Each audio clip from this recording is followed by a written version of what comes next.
Good morning, Raptor Freak Alexiot's here. Saturday morning, the Raptors have beaten the Atlanta Hawks for the second time in the past week, last night, Friday night, to have a 5-game win streak that over this incredibly hard week of playing 5 games in 7 nights.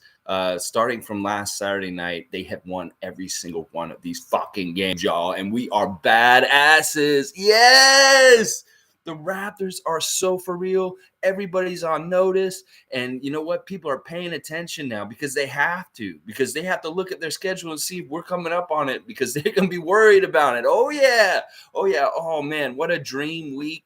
We have all these wins condensed one night after another. Monday, Tuesday, Thursday, Friday. Fred VanVleet gets his all-star nod for the first time this week. This has just been one of the best weeks in Raptor history, y'all. I'm not even going to lie. If you take the calendar week from last Saturday with that triple overtime win over the Miami Heat, and you go right into through this whole week where we beat Miami again, we beat Atlanta twice, and then we took on DeMar DeRozan, the Chicago Bulls, and we outvetted the Bulls in a close game on Thursday night. This is a dream week for Raptors Nation and for the Raptors, and I don't want to be woke up. Nah, don't pinch me because we can keep going. This is the thing. This 5-game stretch just now was one of the hardest stretches of the whole year just because of the condensed and the caliber of the opponents that we were facing. And now we get to play some teams that may be a little bit easier and a little bit more stretched out coming up. Now, before the All-Star break, we pretty much play all of our games on the road. We have one home game before the All-Star break,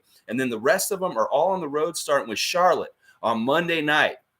And the other games that are on the road are not the toughest Western Conference opponents. We got Houston, we got New Orleans, we got Minnesota, we got what was the other one? Oklahoma City. Those games on the road coming up in the next couple weeks before the All-Star break, and those are all very gettable games against teams. Some of them are not in the playoffs, and some of them have been playing very poorly. So we need to run this streak up. We really, really do. We need to try and make this streak into a 10-game win streak before the All-Star break. And I really think it's very possible. The toughest game we've got is a home game against Denver. And that will be next Friday, y'all. We will see Denver for the first time of the year here in Toronto next Friday night. And let's see what that test will look like when we have to face a big man like the Joker. Oh, yeah, baby. Let's see what y'all are saying this morning. MK, good morning. First on the board. We believe they could do it from the beginning. That's right. We did.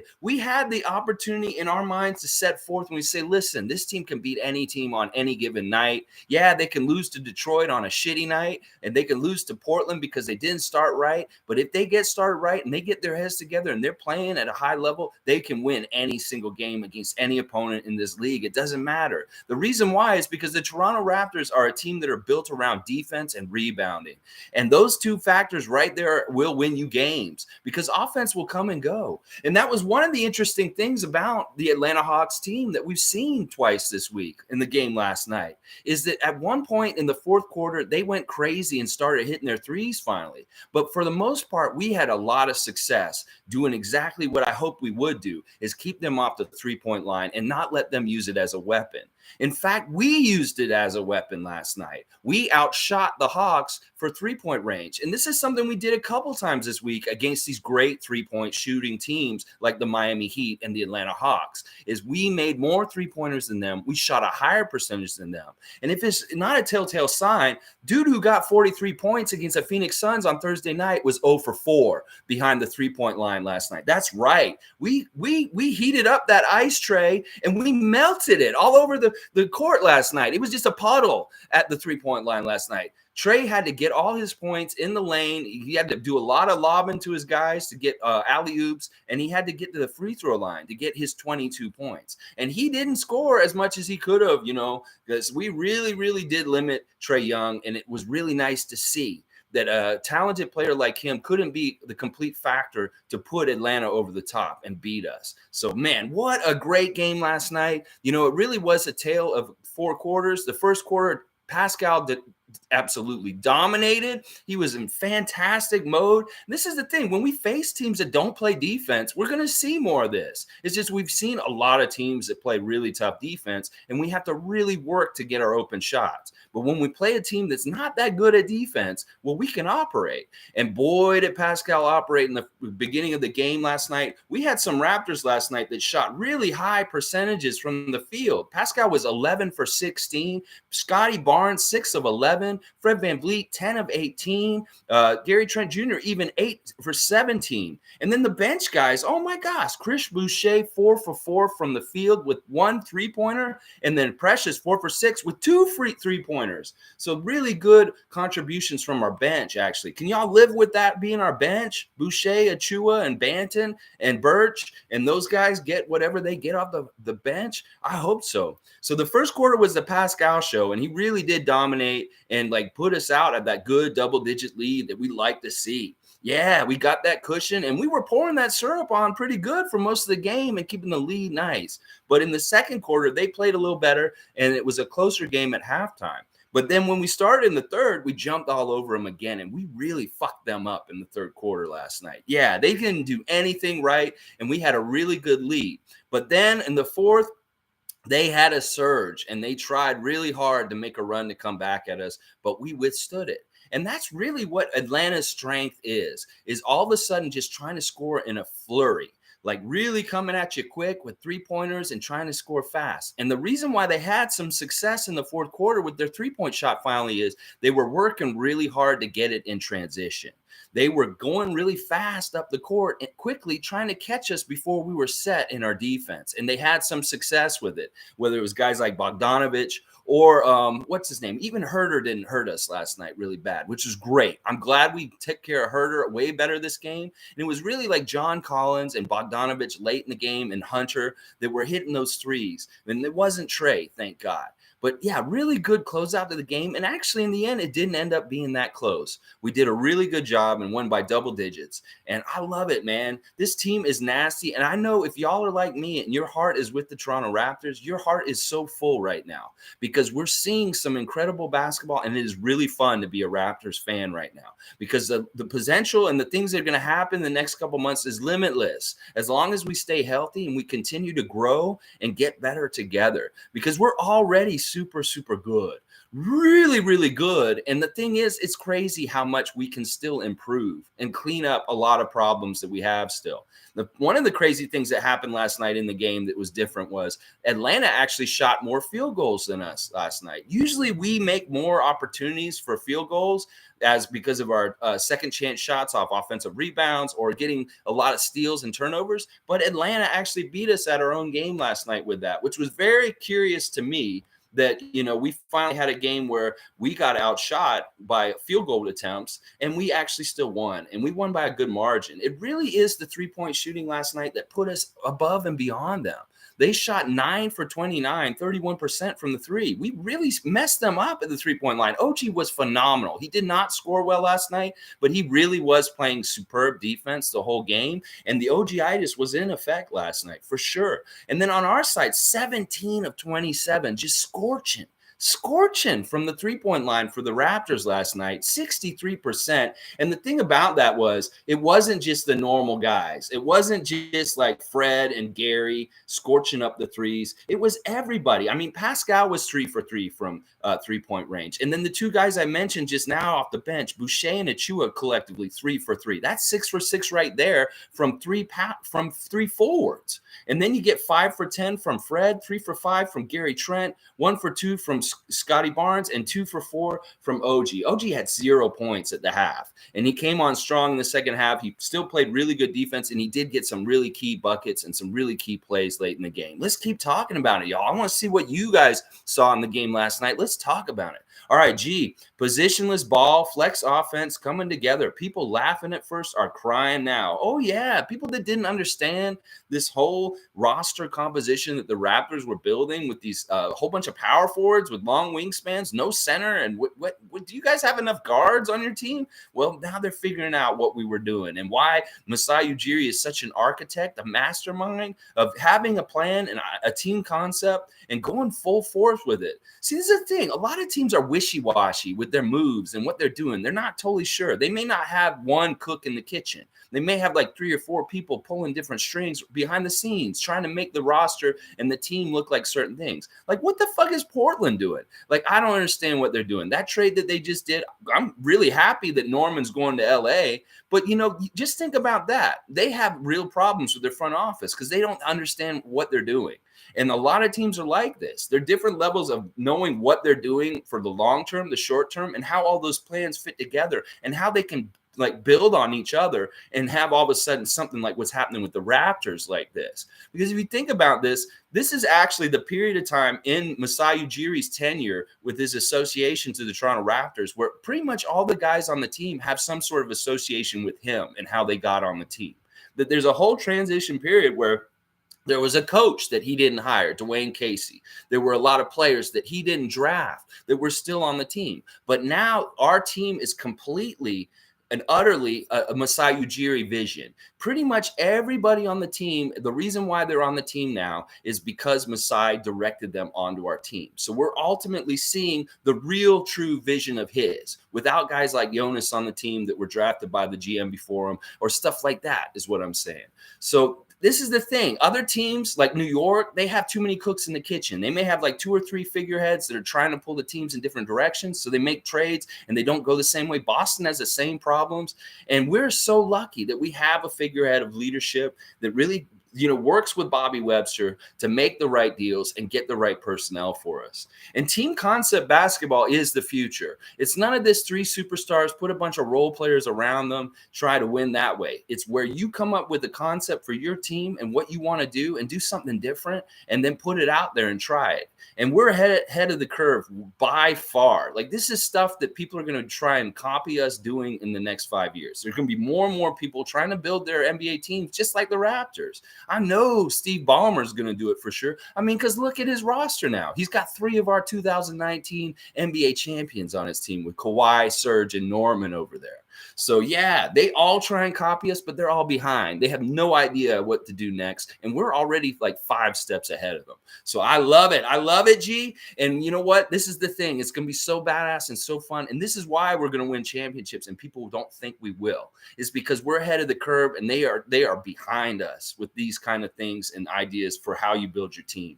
So, all right, MK, no excuse. We were both full strength and both off a back-to-back, and we still won. Yeah, that is true right there. Like, no excuses. Trey was not missing last night. They did not have Gallinari, but whatever. Gallinari actually, what I think happened with Gallinari is that he got in a little bit of it with Scotty Barnes the other night on Monday, and he was having a hard time just doing anything with his game because part of the reason Gallinari is good is because he's tall, and usually he can shoot over guys, and it's real easy for him. Well, he didn't find it very easy for him on Monday, so he decided to sit out yesterday. And, I think it's funny. So they didn't have him, but you're right. We were pretty much both full strength and no excuses, Atlanta. You showed us your best look and you just came off a game against Phoenix and we just came off a game against Chicago. So it's pretty fair. And I think that we do own the Hawks this year. Yeah, we beat them both times we've seen them so far. We're going to see them some more times, 2 more times before the end of the year. And I think we will beat them every single time we play them. Oh, yeah, I believe. All right, let's see. Monty Python, good morning. Always good to see you, sir. Did you see Trey try the Fred VanVleet logo shot and fail? 0 for 3. Yeah, I think actually he was 0 for 4 from the 3-point range last night. That is such a sensational accomplishment by the Raptors defense. The fact that they stopped this guy who just did 43 on the number 1 team in the NBA, who has the best record, the Phoenix Suns, he put 43 on them, but he couldn't do jack shit against us, 22 with no 3-pointers made. We really did shut Trey down in a lot of ways. And I really do credit Fred for really being dogged on him and trying to chase him around screens and stuff like that. And then, of course, the big guys, whenever he got near the lane or something like that, I've been calling them fidget spinners lately because you know how a fidget spinner is. Well, our guys are like fidget spinners. When you come by them in the lane, they're going to smack the ball out of your hands somehow, some way. And man, we did such a good job. I think we got Atlanta's number. I think that they're going to have to really figure out how they're going to beat us by making better plays for getting their 3-point shooters open, because they couldn't get open nothing. Our rotations were really good and we stuck to them really well. Once again, the Raptors are playing out of their mind with their effort. The effort and the energy that's being expended by the Raptors is absolutely insane. And I don't understand how these guys aren't tired. I know Pascal said after the game last night, he's going to be in bed all day today. And that's well deserved. These guys need a bed day today, and then they'll travel to Charlotte tomorrow and they'll play the Hornets on Monday. So they're getting the day off today. Tomorrow will be a travel day. And then, Monday they'll play again. And in some ways this is kind of cool, because the really high level teams don't practice sometimes. Like if they have to play so much, they just wait and rest, and then they come into the game and they're fresh because they didn't even play. And this is the thing, our guys are executing at such a high level, even without having the correct synergy and time on the court altogether, and having rookies involved in very key times and doing different things. Now, there's always one or two rookie mistakes that we see from Scotty or Delano, but I can live with them, because for the most part, these guys are making super great decisions. And once again, we see Scotty show that little sampler set of different little skills that he's going to be able to do for our team in the years to come, whether it's a great box out, two-handed defensive rebound and really crucial time at the end of the game, or this really, once again, doing these Kawhi moves right up near the basket where he just bullies his way and lays it in, hitting threes when he's open, all kinds of stuff, and great passing too. And, Pascal had a great scoring first quarter, but he was also passing the ball extremely well, too. Like some beautiful setups for other people. And, we've been talking about the flex offense a lot this week. G just mentioned again. And you see what I'm talking about. When they come across the half court, there's a little meeting at the top of the key, and they may just pass the ball back and forth to each other, like hand it back and forth real quick. But that's to instill touch, kind of like movement and ability. And they're actually watching off of each one of these little passes and little screens and cuts like this for the opportunities for the mismatch or the opening to get the easy shot or score. And that's what the flex offense is. And it's badass, honestly, because the thing I love about the flex offense is in the past couple of years, the Raptors have really struggled to work towards a good open shot. Like other teams have done really well covering us. Sometimes it's because we haven't had very good isolation players that are good at getting their own shot one-on-one against other teams. And we've had problems with that. But now with this flex offense, it just kind of digs up a great shot somewhere, somehow, with little hedges and little just turns and just little pop shots here and there, wherever they are near the basket. And it's not contingent on them being completely open. It's like if they can get the defender on their side, they can shoot a little shot like Gary does quite often.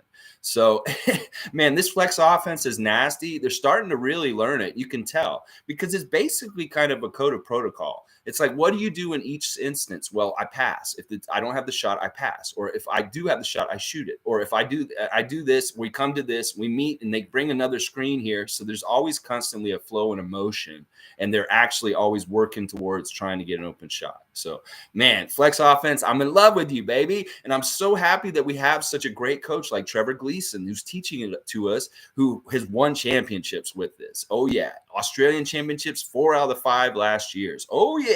Big time. All right, let me see. All right, I got a nice long streak here for guys to answer to. Let's see. Ken A. Good morning, Ken A. Always good to talk to you, man. Said, should OG change his shoes? He has been slipping lately. Yeah, I noticed that OG kept falling. That one time when he fell, he kept this dribble. That is a badass move. He's like actually on his ass, and he kept dribbling, and he stood back up, and he kept dribbling. That's so awesome. Like, in a way, that was impressive in itself. But, yeah, he did seem to fall all over the place. He was a bit clumsy at times last night. He's really different this year. Like, it's weird. He's a lot more slow and methodical.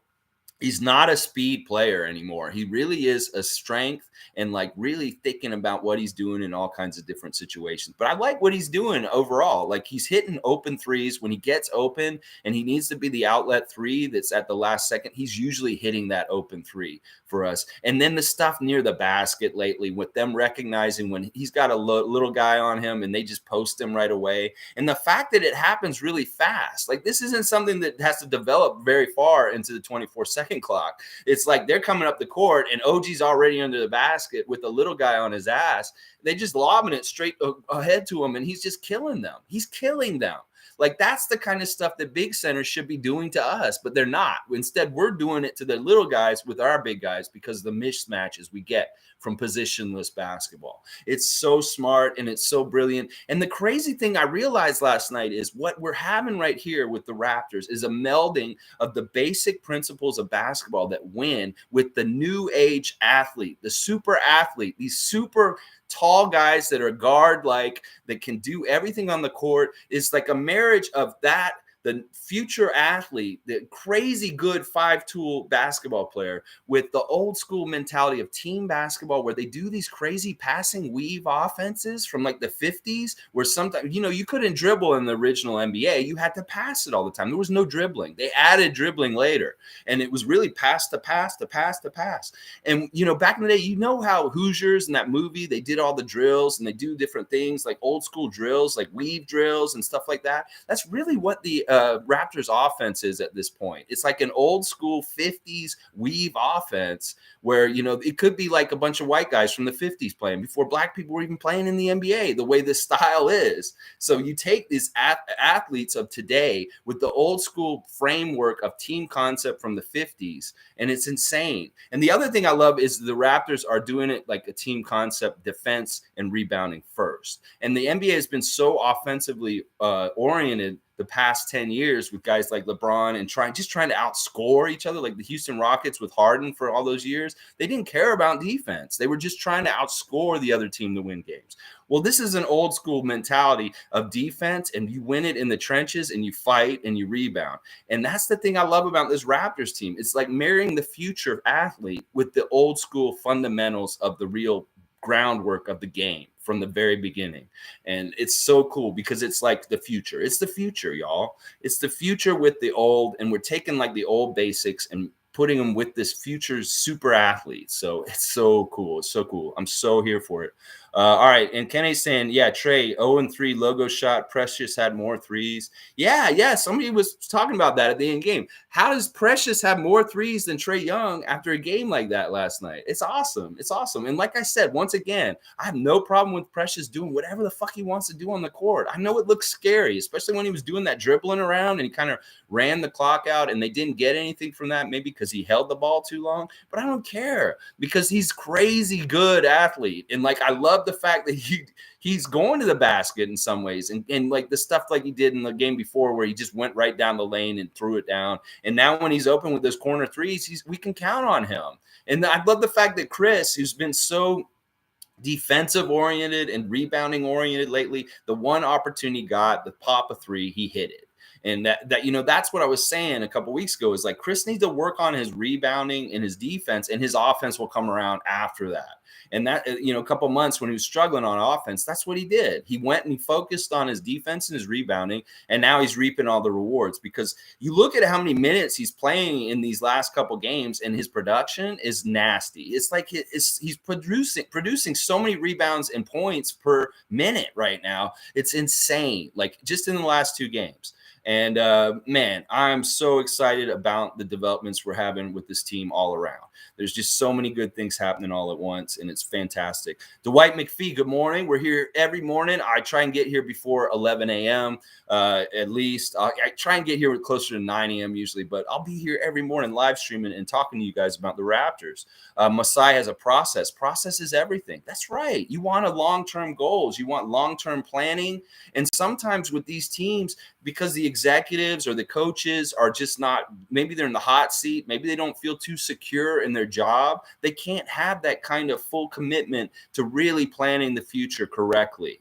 And Masai, because he is the way he is and the way he's been sitting in the seat, and now we got him to this deal last year, which is fantastic because it really ensures our future for our team. Nick Nurses can build with him. And they this is a thing. This is what I keep saying. This is the same theme. So many people in this world think people are disposable. The way the NBA trades around and things like that, just fire the coach or do this. We're not like that. Like, we're a family, and we really invest in our individual people, our personality, personnel and we keep them with us. And there's no looking over your shoulder, whether you might be losing your job or something like that. And that allows for a freedom to really fully concentrate on the future and what you're doing in your job. Because a lot of people in the NBA, whether it's a coach or a GM or something like that, they may be looking over their shoulder and they may be a little bit feeling like their hands are tied because they don't feel like they're fully supported by the ownership or different things like that, So we really are lucky to have Masai Ujiri as a figurehead and the main cook in the kitchen.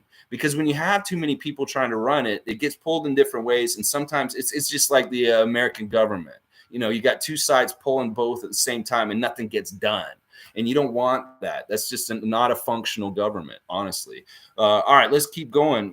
We have 5 stars in the starting lineup. Oh, man, I totally agree with this. Nick Nurse has been saying this week that in the NBA, you need 5 good scoring people in your lineup. And that's what we got now. There's no bad scorer in our lineup. And I didn't like this 5-man starting lineup at the beginning when he first started doing it because it didn't make any sense to me because of the center issues. But honestly, Scotty is another center.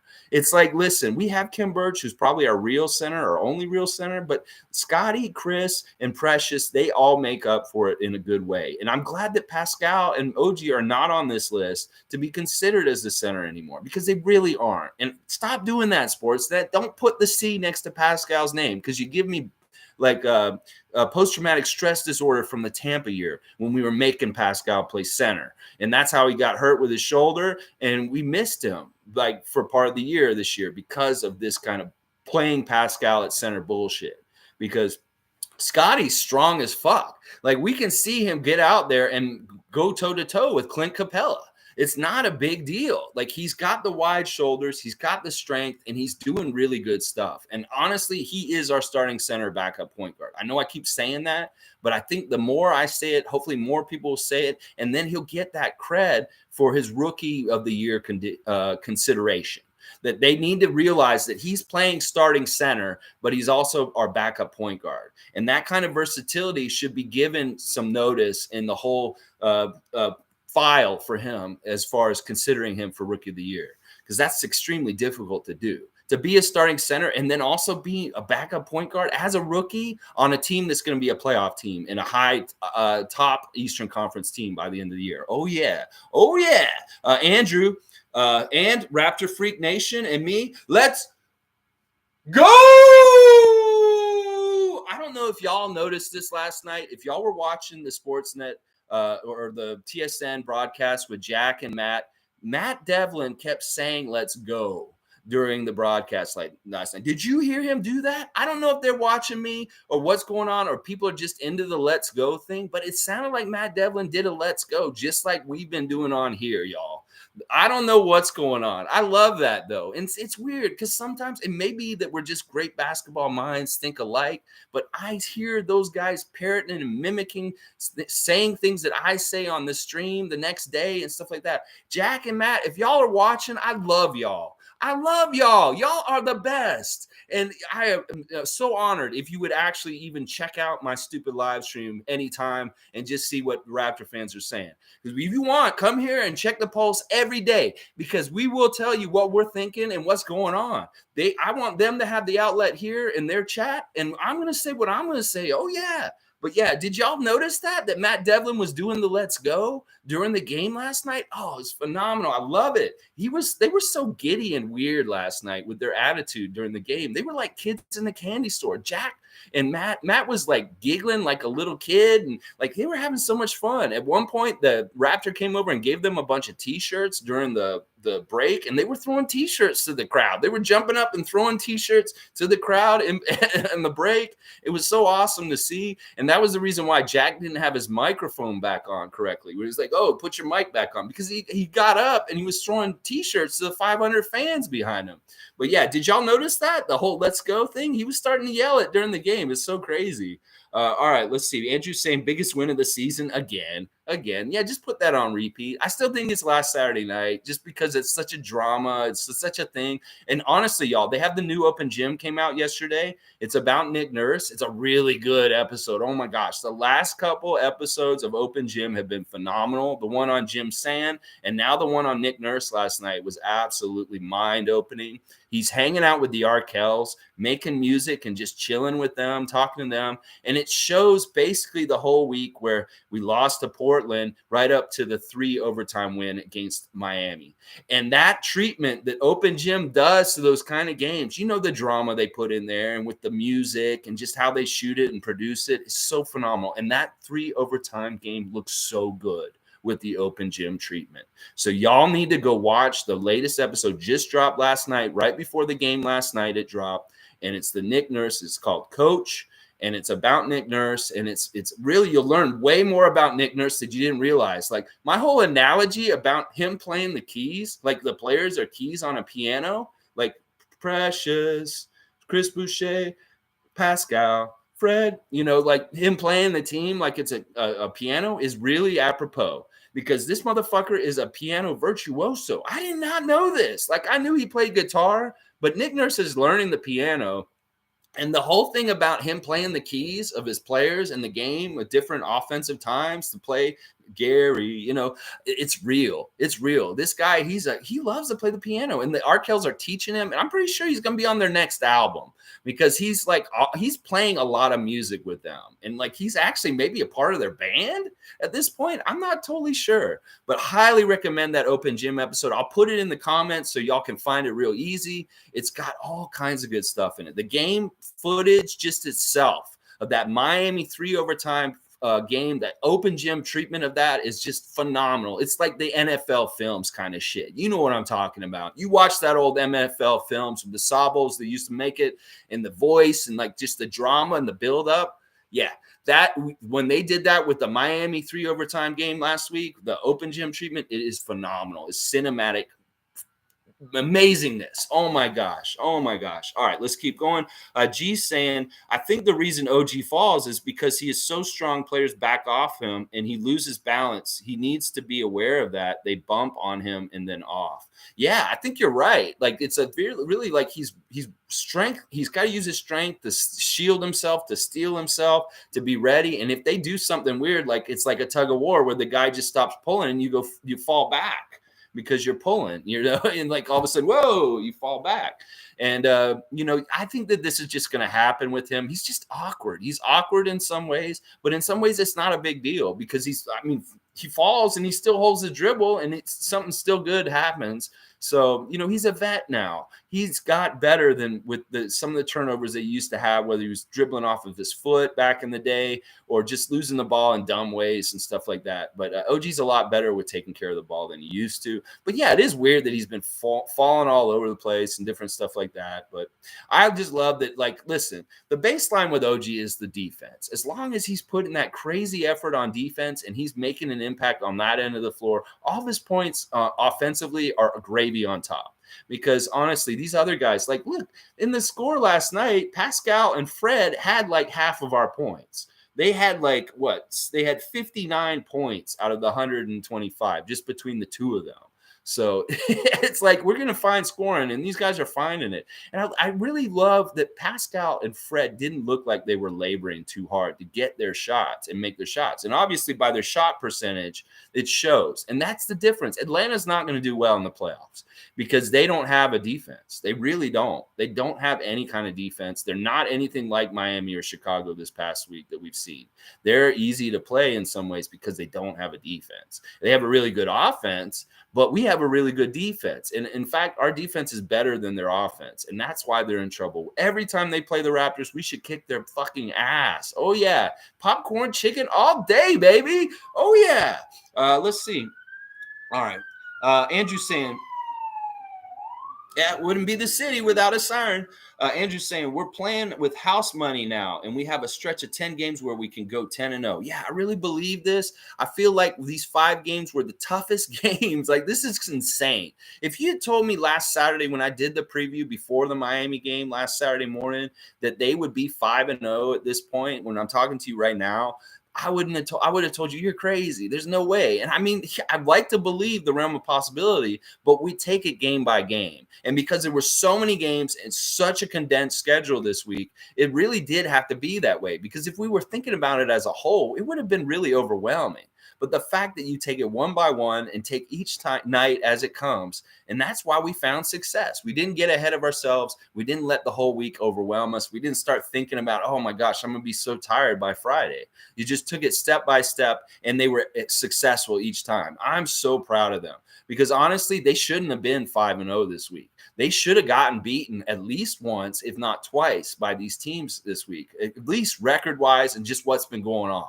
And I am so proud of them because the effort was way beyond comparison of any other teams been put in the NBA anywhere at any time this year in the last week. Oh yeah, this team is playing that good. Let's see what's next on your saying. Callie, good morning, Callie. I don't know what your stress meter was like. Let's see. Good morning. So excited for this team. More confident that they will pull the game off in those last few minutes. I know. This is the development this week that's so nice. It's so nice for Callie's stress meter. So nice for all of our hearts is that the Raptors are really showing some veteran guile and smarts in the end of the game and just really controlling the tempo, controlling the point margin in the right way. Like last night, it was a little bit easier than the games against Chicago and Miami at different times this week because we had a better margin, a larger margin. And, you know, in a lot of ways, Atlanta really wasn't threatening too much, like to come back at us. They did have that little flurry at the beginning of the fourth where they got real close and they were right there. But we maintained, we didn't panic. And we had good leadership and we had good dagger execution near the end of the game, whether it's Fred hitting big threes or just them being real smart with like either getting to the line or just manufacturing points at all points and getting good stops at the other end. So, yeah, I feel real confident in them at the end of the games to close out games, even with these tough veteran teams. Because like Miami and Chicago are really good at closing games and making it so they win. And we've shown that we can do that against them in super close games. Like both of these games overtime on Thursday and the triple overtime last Saturday night, that is the epitome of out-vetting vets. We beat DeMar DeRozan at his own game on Thursday night. Oh, yeah, we out-vetted him in the veteran moments at the end of the game. And I'm with you, Callie. I'm more and more confident now than I was last Saturday that if the Raptors are in a close game against any team, they can find a way to try and execute and get the W. Oh, yeah. All right, let's see. G saying Delano's court vision is great.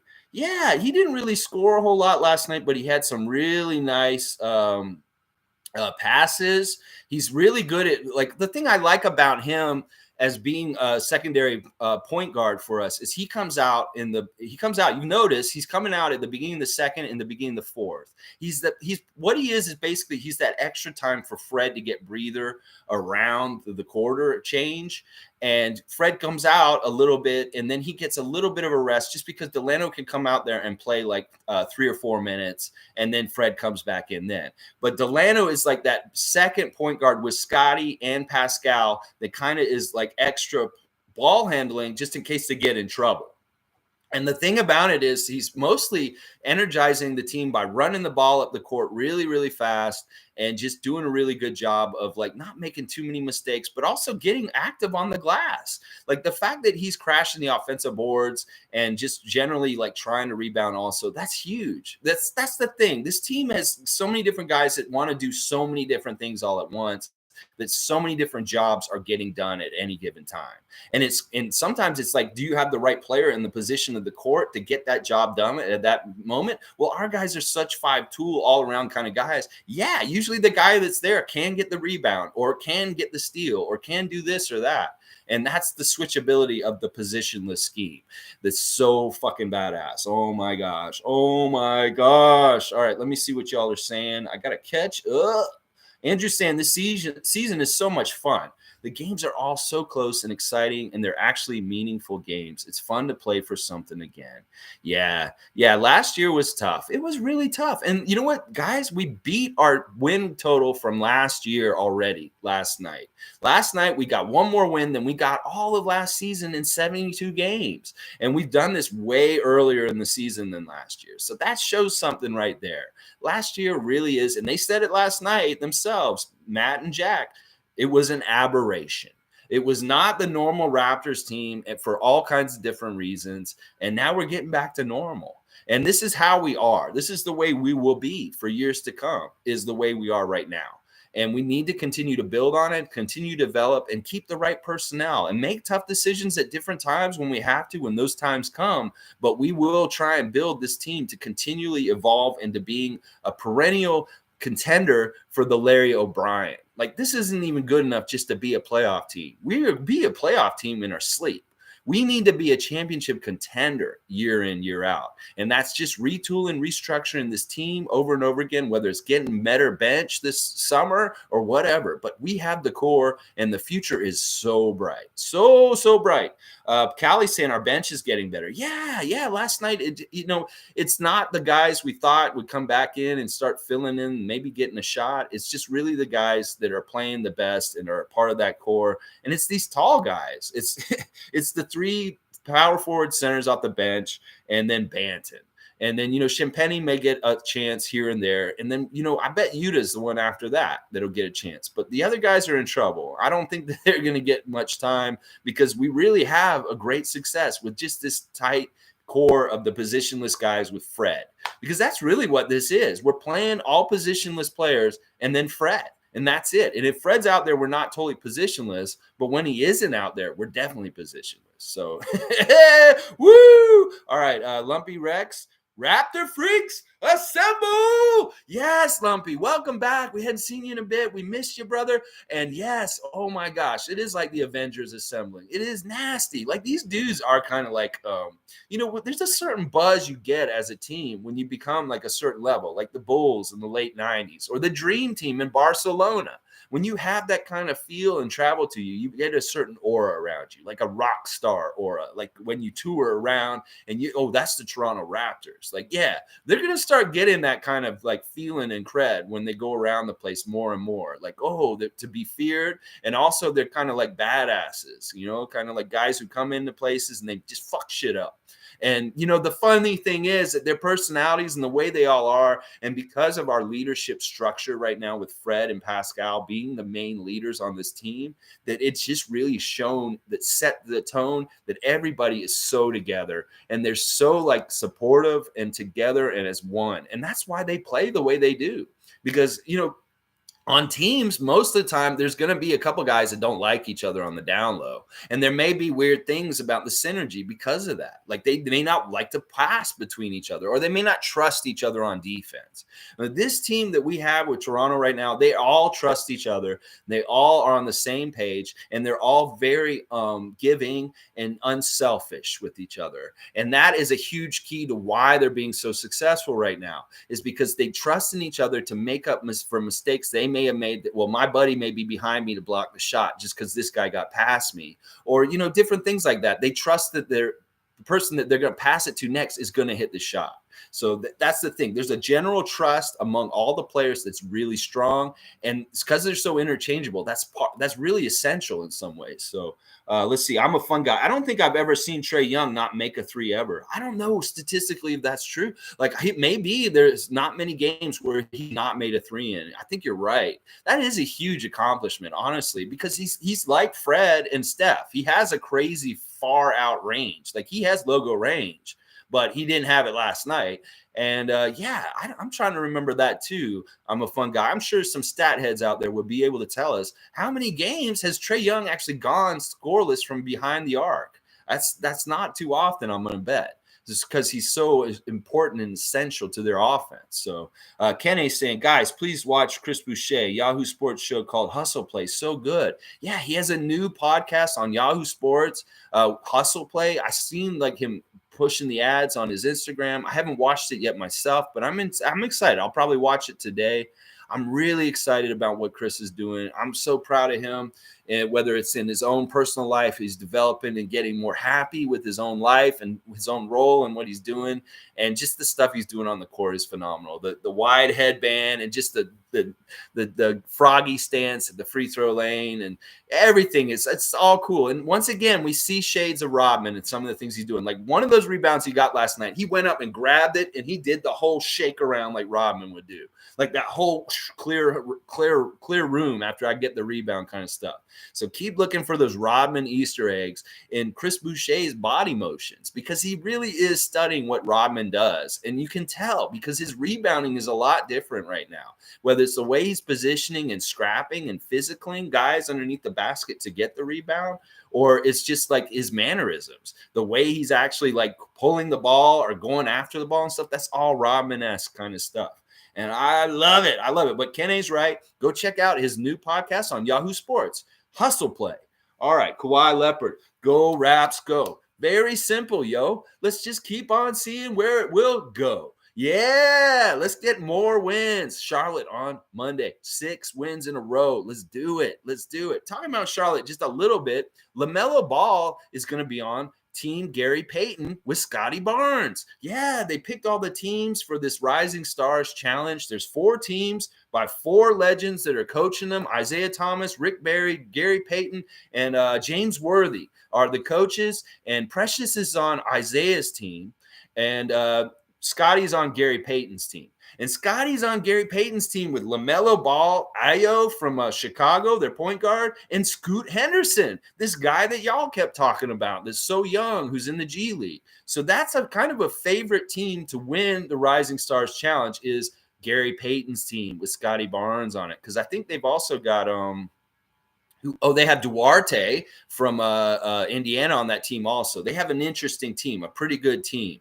But it's cool. It's interesting how the teams are broken down. Isaiah's team has Precious, and unfortunately, Precious was the last person picked in this whole draft. I hate that. That's so fucked up, and it's bullshit that he got picked last out of all the Rising Stars at the very end, and Isaiah got him. But you know what? Hopefully he'll make them pay for it. Yeah, make them pay, Precious. Oh yeah. But yeah, that Rising Stars Challenge is very interesting. Go check out the teams. They're very interesting. Who's on which team and stuff like that. The Jalens are together. Jalen Green and Jalen Suggs. They're on the same team. So very interesting teams. Let's see. I'm a fun guy. Guys, Portland front office is the worst ever. They gave our beloved Norman away for scraps. Fuck that trash franchise. They've had a lot of issues this year.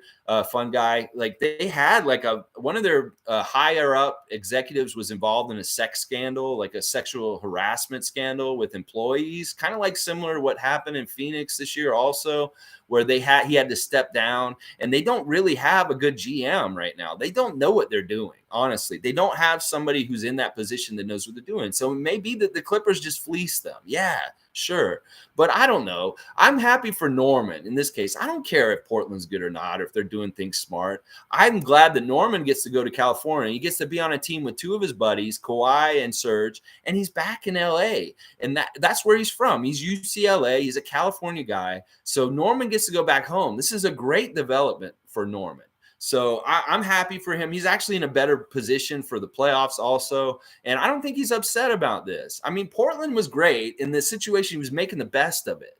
But in some ways, Portland was really they're just one of these trucks in the mud that's never going to get out of the mud. They're just stuck. They're just stuck. And Lillard's going to start whining now. And he's not going to want to play for them anymore. He's going to finally try and leave, because he's been so loyal to them, and they're just idiots. They're idiots. You're exactly right. I'm a fun guy. They are some of the worst front office right now is Portland right now. And if I was Dame Lillard, I'd be wanting to try to get out of there as quick as possible. But I'm very happy for Norman. I think Norman being on the Clippers will be good for him. And I don't think they'll be that much better because they're still stupid because they're letting Kawhi be their GM. But I'm just happy that he gets to be on a team with some of his familiar buddies like Serge and Kawhi. So, and Kawhi's saying he's not going to play for the rest of the year anyway right now. So it'll be interesting to see Clippers when we go to LA. We're going to play the Lakers and the Clippers in a couple of days, like together, and we'll see Norman and them then. So hopefully it'll be good. Did you see Scotty's handles gaining more and more confidence? Yeah, he's just honestly, he's so nasty. He's so nasty. He's always doing these little Easter egg like moves, little like crazy little flashy moves and different things that he does in games. And I'm just more and more impressed with his poise and his just decision making. His decision making is absolutely phenomenal and advanced for being a rookie. Like he makes really smart veteran plays. Like he did a foul last night that saved us from a for real score like by Atlanta, and it went side out, and it was just really brilliant. It was smart. It was a vet foul. Like it was a really smart foul, and he did in the instant, stuff like that. So more and more of that kind of stuff is really good. Andrew, all right. Andrew has a rant, guys. I hate the Nets, and their players. We are the anti-Nets. The Nets are not a real team. They have no heart, no leader, and no identity. I'm disgusted by James Harden. Wow, Andrew. Listen. I don't hate the Nets. I feel sorry for them in some ways. I used to say fuck Brooklyn all the time. I used to be like, yeah, I fucking hate the Nets. But, Starscream did a good job being a diplomat. And now I just, let's just see how it plays out. I think that the Nets are being sold the moon to their fans. Then they say, yeah, we're going to be so good. We got these superstars together. And they see it all on paper. And they're like, wow, this looks so good. But sometimes just because something's on paper doesn't mean that it works.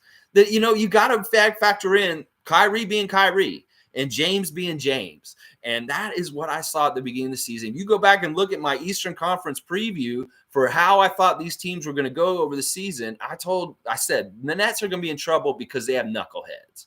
They have knuckleheads on their team. And you're exactly right, Andrew. They are the opposite of us. They are not really a team as a team concept. Kevin has tried hard to build that kind of team concept and team feeling on that team, but everything that he does well and brings into the team while he was healthy earlier in the beginning of the season has been thrown out the window because he's hurt now, and James is the figurehead leader, and he's an idiot. He's not this is why I say you don't want James Harden on your team. I don't give a shit how good offensive player he is. He doesn't play defense, and he's a bad influence on most of your team.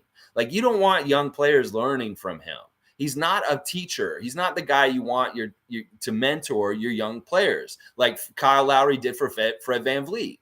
So, yeah, this is what the bed they made. They're going to have to lay in it.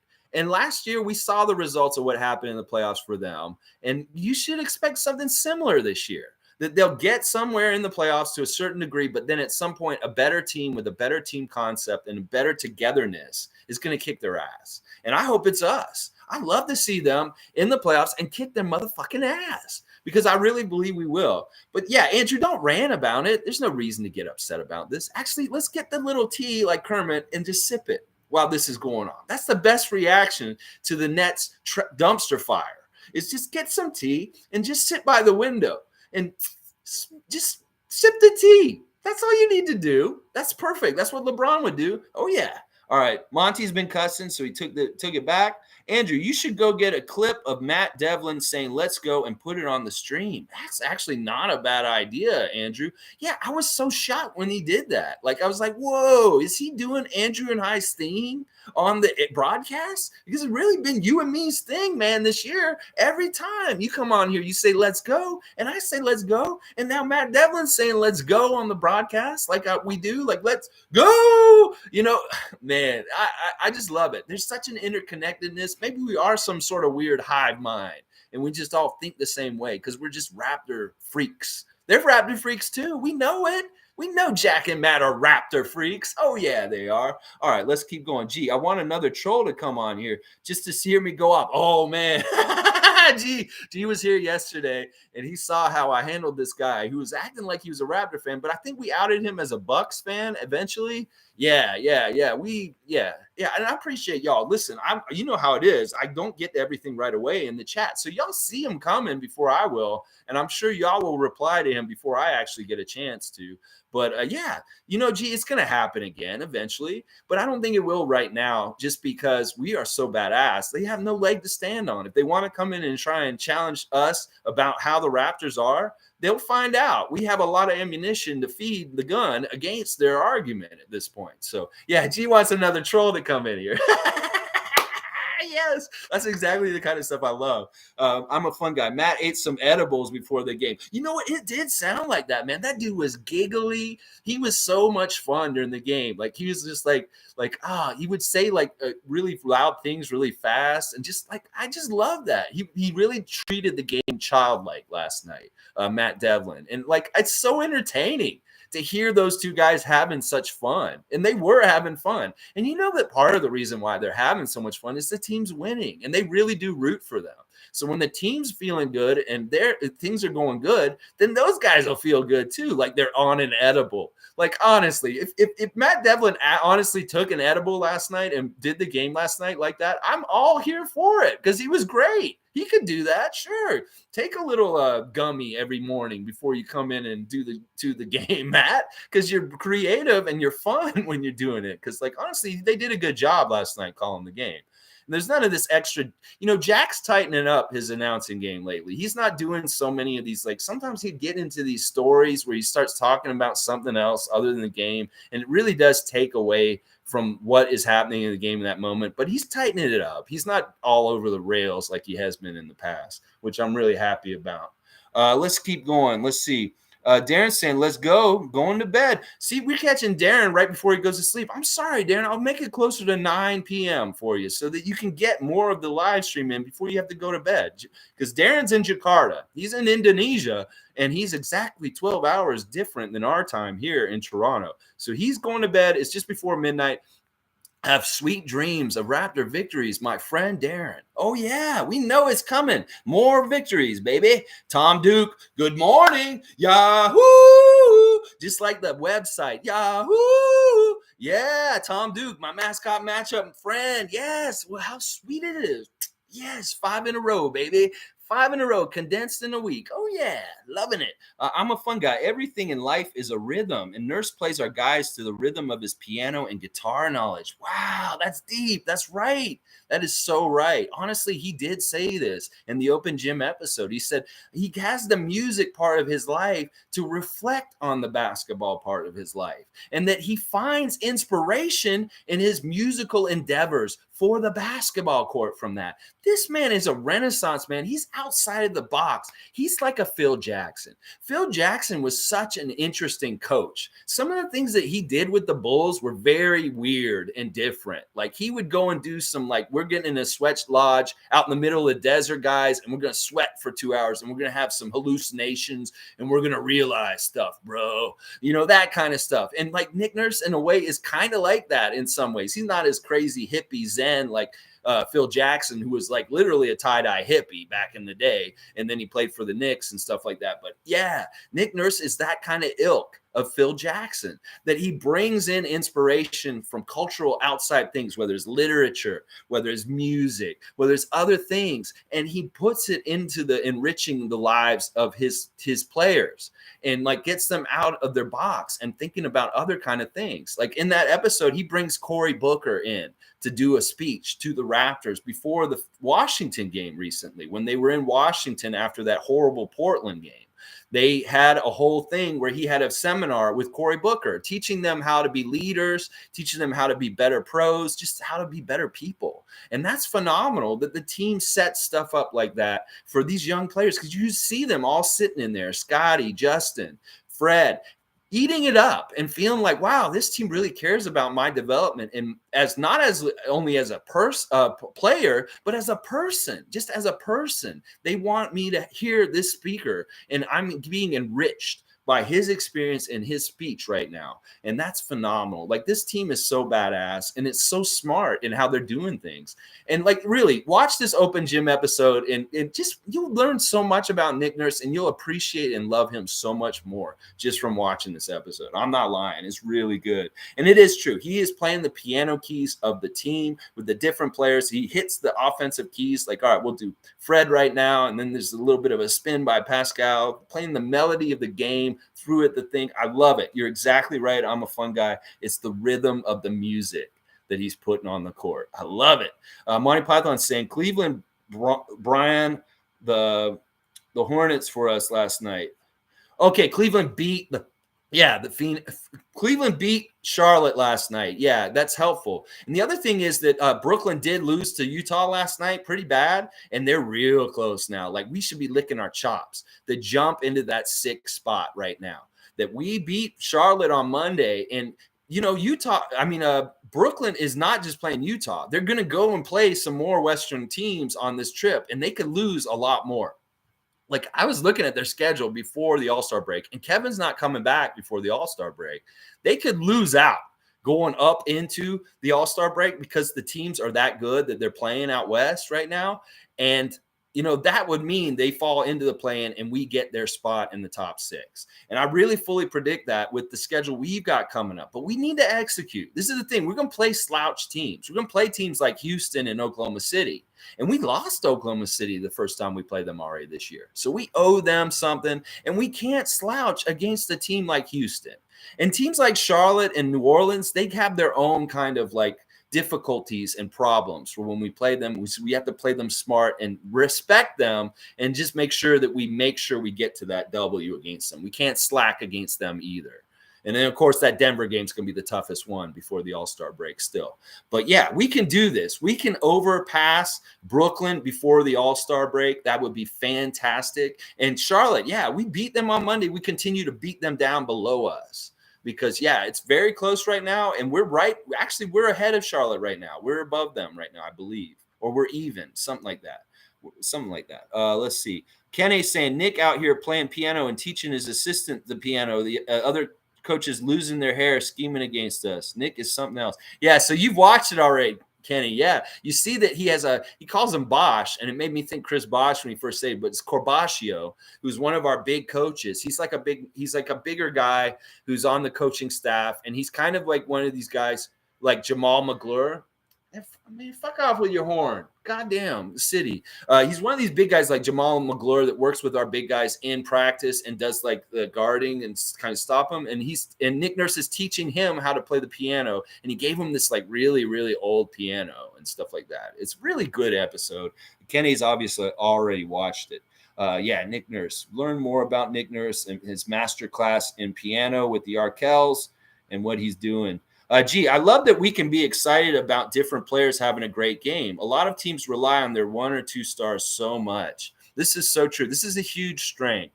And it's really who's going to carry the water that night. I love that it was really first quarter Pascal, obviously. I mean, that was amazing, that offense that he was doing. He couldn't miss. He was so nasty in the first quarter last night, and he really made us jump out to that huge lead himself. And then late in the game, I think it was Fred. Fred really took over all around in the third quarter with not just his shooting, like making these open threes all of a sudden, just killing Trey. Honestly, he killed him, like going around the screens and just going through the basket so easy and nice. But really his playmaking also. He was setting up so many guys otherwise that most of the offense in the third quarter went through Fred VanVleet. And this is so true. And it's not even like for one whole game. It's like we could have a different star for each quarter, like I was just talking about. It could be like Gary was huge in the fourth, or OG did something crazy in the second, stuff like that. And you're right, G. This is a huge strength for us, and this is a part of other teams that have problems. If their guys missing like Kevin, we see what happens with Brooklyn.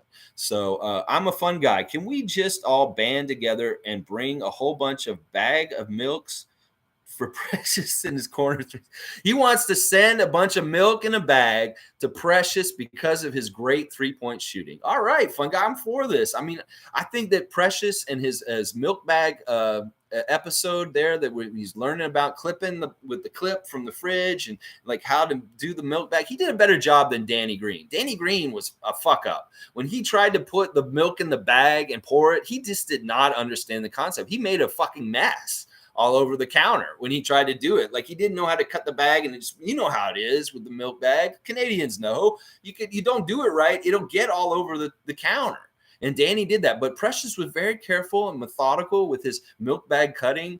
And so I think that I give him points for that he did better than Danny Green with the milk bag, because Danny Green made a mess when he tried to do the milk bag thing when he was on our team in that year. So everybody send milk to Precious, sure. The milk is working. Andrew, Don't go downtown this weekend. Traffic's going to be jammed with truckers. Oh, yeah, this is so stupid. Listen, all right, one of the things I want to say about the truckers right now, the second weekend of this bullshit, and now it's here in Toronto at Queen's Park. There's a bunch of these jackasses here now, is listen, the police and the law enforcement in Canada needs to stop giving these guys a pass. These guys are not good people. They're wrong, and you guys need to get them the fuck out of Ottawa. And you need to get them the fuck out of my own city here now. Because listen, they are terrorizing people downtown. People have told me on this stream that if you are a person of color, you cannot go downtown in Ottawa without being harassed or possibly attacked. So police, get off your fucking ass and go take care of these idiots and clear them out. They should not be doing this shit at this point. They're disrupting people being able to live their lives in their cities that have nothing to fuck to do with their stupid bullshit. You know, whether it's people that are just trying to live their lives in downtown Ottawa and whatever the fuck's going on downtown in Toronto today.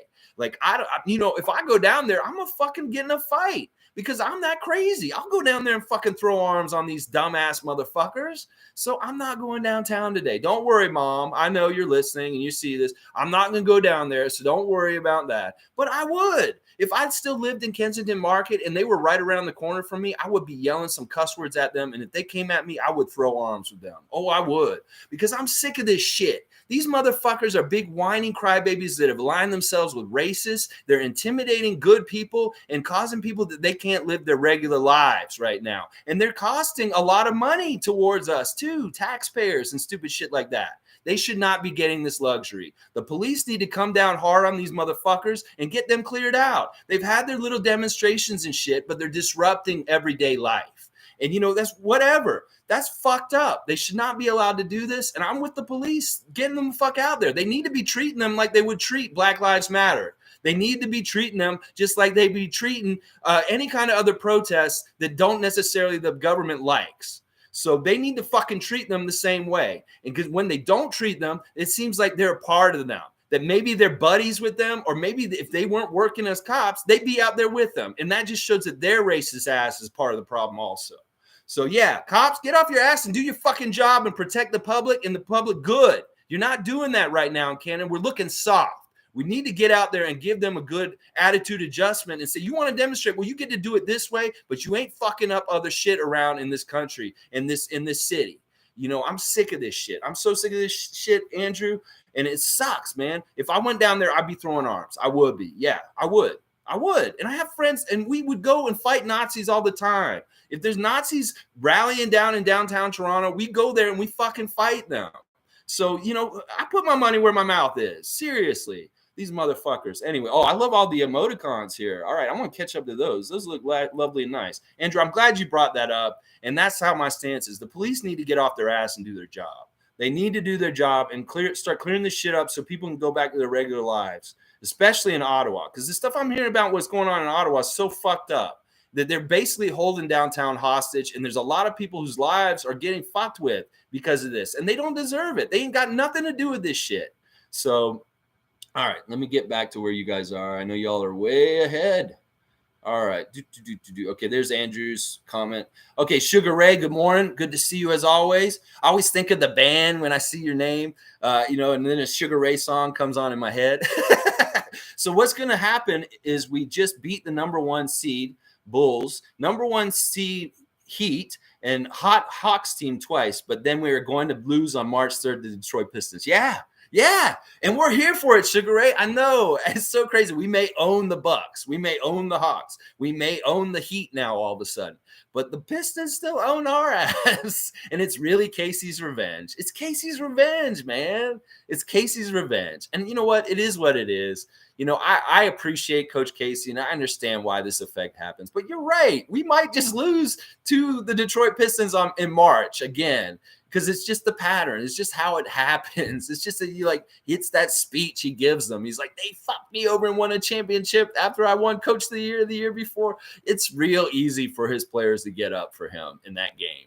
And maybe we need to just have what we're doing now would match their intensity way better than the last time we saw them. And if you think about it, that game was really kind of the catalyst for us to get better and excellent, because the next game against Milwaukee, we played absolutely out of our minds. And pretty much since then, we've been playing at that level other than that Portland bullshit. that where we came out really flat when we came back from that road trip and had our first game back in Scotiabank Arena on that Sunday, and we couldn't fucking buy a basket in the first half, and we were down 64-34 at the half. So yeah, I mean, Detroit, if they got our number, they're not in the playoffs, then we don't have to worry about them, right? That's the logic. They can beat us in the regular season, but if we don't have to play them in the playoffs, yay.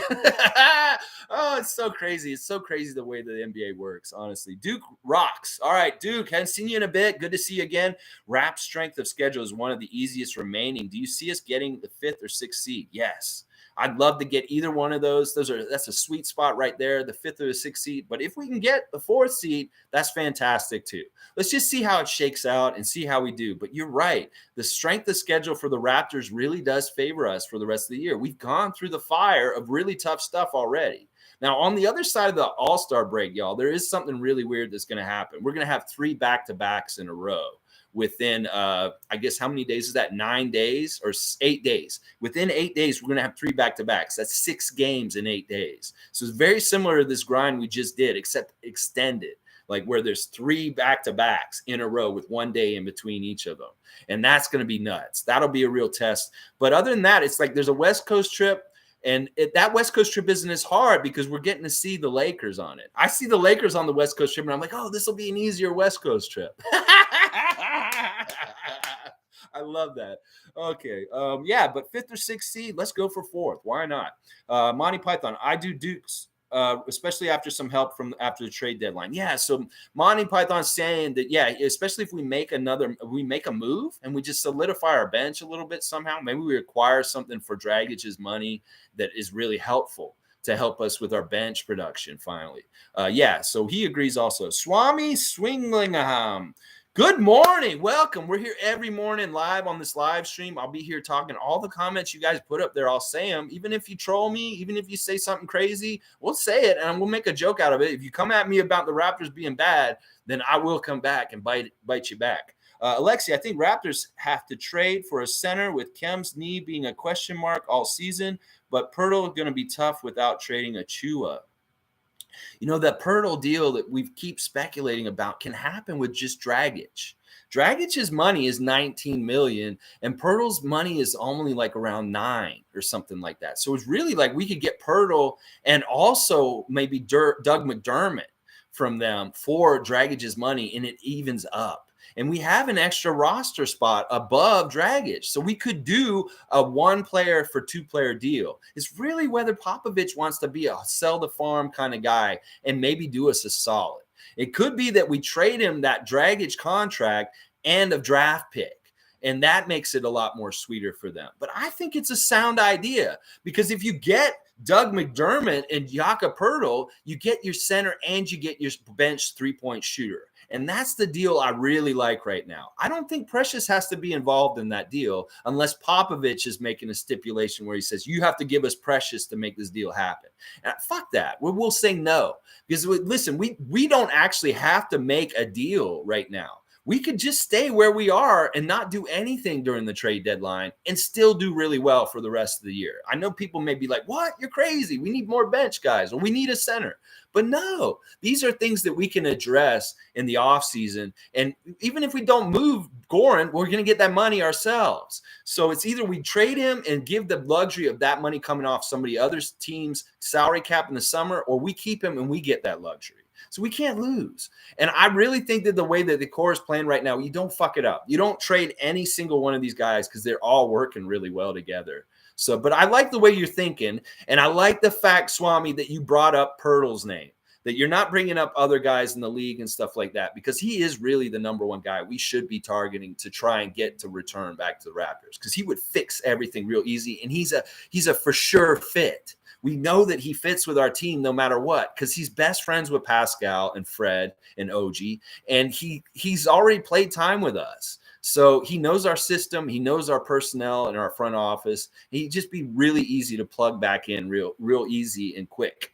And he'd do a lot of the stuff we need, like the rim protecting and the actual center kind of stuff that we need. He's playing out of his mind actually right now for San Antonio. And man, I love Jakob Poeltl. I want him back on the Raptors as soon as possible.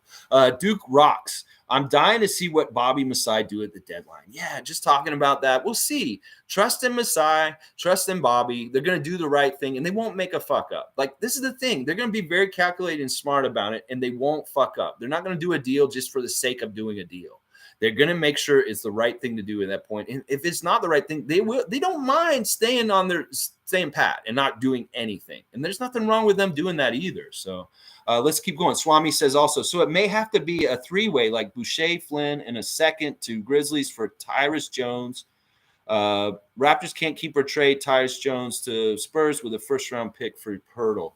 Yeah, listen, once again, I know you're new to this station. We don't do a lot of trade speculation on the station because it's really, to me, it's a lot of hot air. We could talk about till we're blue in the face. What could happen? This could happen. Money this, money that. There's some people that just love getting on the trade machine and just trying every single scenario and stuff like that. That's not me.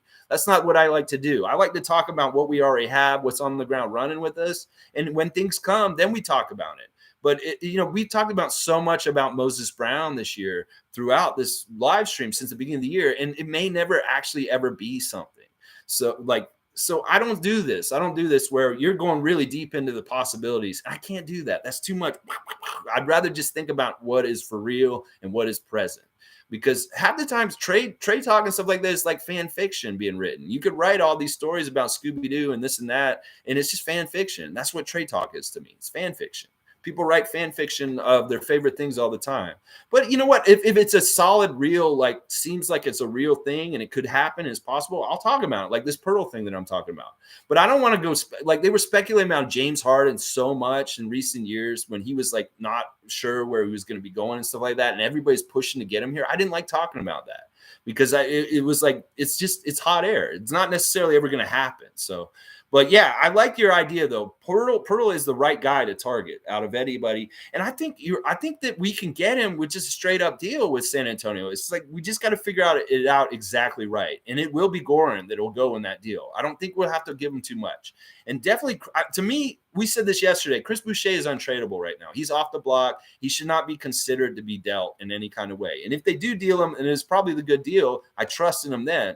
But honestly, I don't want him to get traded for two reasons. I said it yesterday. He's one of the 4 Raptors currently that has a championship ring that's a link to that team. And then second, he's Canadian. And if you're Canadian and you're on the Raptors, you get an extra special like family discount where you stay, or a family thing where you stay on our team. And we want to keep you here because we like having Canadians on our Canadian team.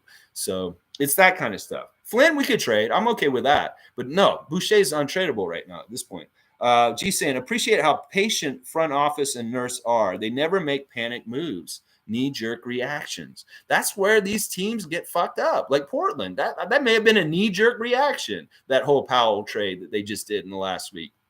That's what happens. Teams make dumb deals because they didn't think them out completely. And I really feel like Masai Ujiri and Bobby Webster and Dan Tolman, they are thinking it all out completely. Every scenario, and really thinking about, well, what if this happens? Is this guy, if he isn't this good, then how can we do this or something like that? Like they figured out that Gary Trent was going to probably be able to blossom into what he's blossomed into last year. They probably saw it from like just understanding stats, understanding growth, understanding the possibilities with like, the way things are like developing with his game, that they were like, you know what, we could do this and see if we unlock this. And they did. And that's what I'm thinking that they do. Like they really look at things and they really think about how they would work together and if they would fit. And right now we have a lot of good players that all fit together. So you don't want to fuck up that recipe too much, like by changing too many in and out. It's like really you want to just add right now because I feel like what we have is good. We have an open roster spot. We have a dead spot with this idiot down in Miami, Tragic. And, both those spots can get filled without anybody leaving. It's just we got to do the deal right and just add to it. So it'll be interesting to see what happens. Swami saying, no, that's the same one I just read. Swami saying, or it may be Dragic, Flynn, and 2 seconds to Lakers for THT None. And Dwight Howard, Raptors can keep or trade THC. Dwight Howard to Spurs or first. See, you're really in the weeds now, bro.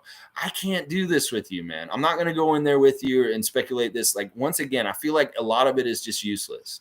It's like, why? Why do we talk about this? Let's talk about what's actually happened with the team, what's happened in the game last night. Let's talk about what's coming up with the schedule. Let's talk about how our guys are getting better. Let's talk about this stuff. And let's stop coming from a place of where we feel like we need something else. We don't. We're complete and whole as a person now, as a team. And we don't need somebody to come and save us. That's not what's happening with this team right now. Everybody's thinking that, and they've been building that narrative all through the season. It's like, well, we need one more superstar, just like that guy I cussed out yesterday.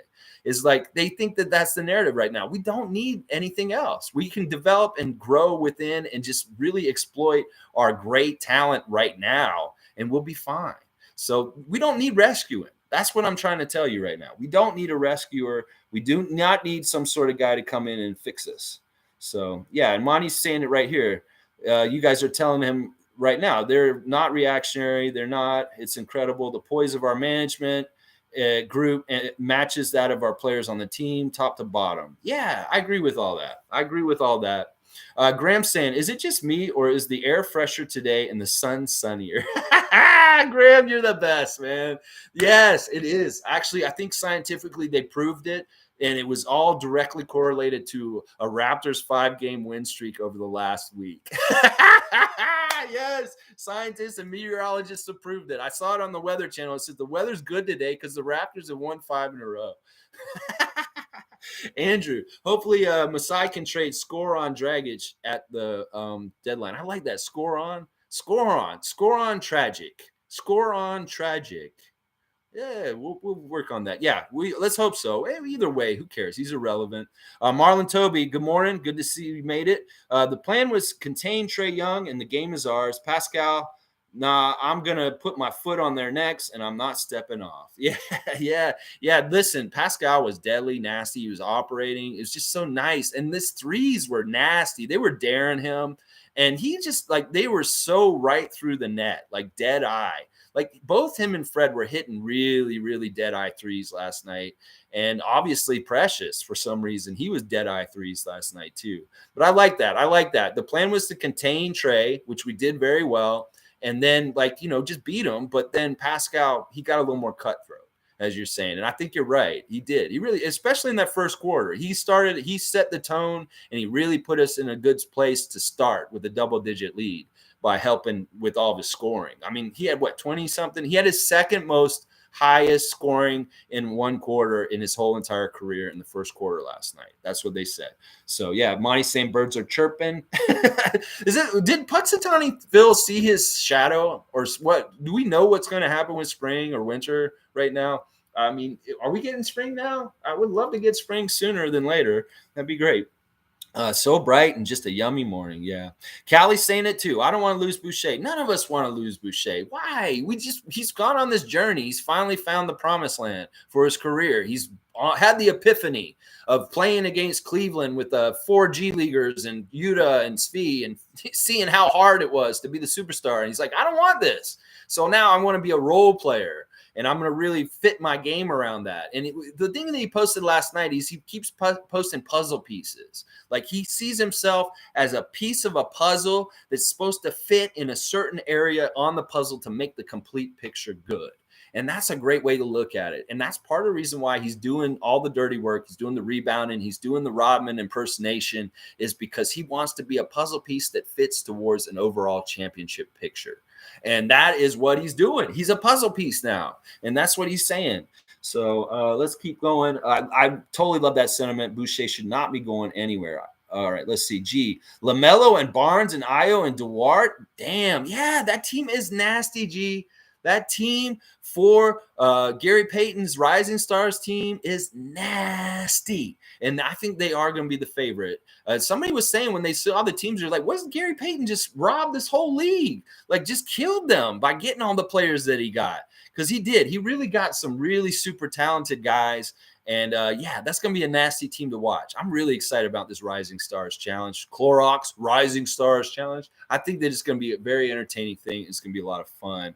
Let's keep going. Monty Python saying Boucher is making himself indispensable. He really is. It's like you need that kind of role player, that kind of dedicated guy. You don't send them packing just because it's trade time and people want to make a trade and talk about trades and all this stuff. You don't send somebody packing like that when they're working, they're playing hard, and they've got so much time accrued with our team. Like Chris Boucher is one of our veterans. He has played the most on the team with Pascal, Fred, and OG compared to all the rest of the guys because he's been here the longest. And you know, with a team that's having issues with not being together that long and stuff, you want to have the guys who have been together as long as they can be, because you don't want to lose out on that time accrued together and stuff like that. So it's really, really important. Let's see. Monty Python's saying, you knew these guys would warm up eventually, man. He's playing like he don't want to go nowhere. Yeah, I don't think like if you ask Chris, do you want to play for another team other than the Raptors? He's going to tell you, hell no.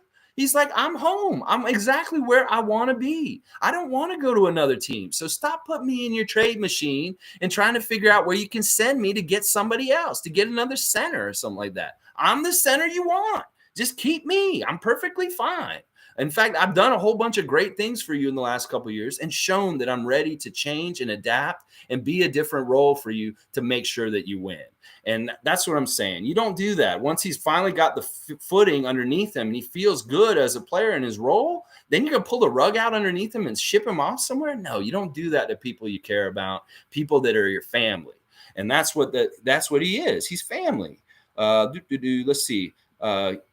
Callie saying, Monty sure is. Love the new Boucher. Kenrick, good morning. Good to see you, Kenrick. I noticed people starting saying, let's go everywhere. Yeah, it's becoming a thing. I don't notice that too, Kenrick. Some people would just write it in. I know that in the beginning of the season, part of where we got it from was from Scotty Barnes, and different people were posting on their Instagram. They would write, let's go. It's not that we originated it.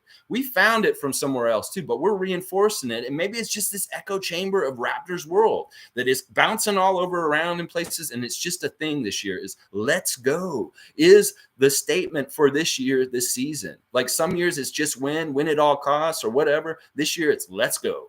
And you can notice that Matt Devlin was yelling that in the game last night. When they go to break, he'd go, let's go. It's like, yes. I mean, when I heard that, I got such a big smile. It made me think of all y'all and this stuff that we're doing here right now. So it was so good. Monty Python saying, I think the Kawhi train was the biggest bullet this organization managed to avoid. Could you imagine being hamstrung by that contract in terms to not even play? Yeah, no, avoiding Kawhi was a blessing in disguise. Yeah, I agree with all that, Monty. Really, woulda, coulda, shoulda. Let's think about that. If we had kowtowed to Kawhi and given him that deal, traded our guys to Oklahoma City for Paul George and Russell Westbrook, and all of a sudden it was the Kawhi, Russell, and Paul George show in Toronto the last couple of years, yeah, it would have looked a lot like what's happening with the Clippers in the last couple of years already. Yeah, no, you don't do that. And that's why Masai is so smart, and he's like gutsy. Like, how many people would have the guts to face off with your MVP who just helped you win your first championship ever and say, you know what? No, this what you want is not going to happen. Sorry. You can go ahead and walk. You know, that takes a lot of balls and guts to say no also.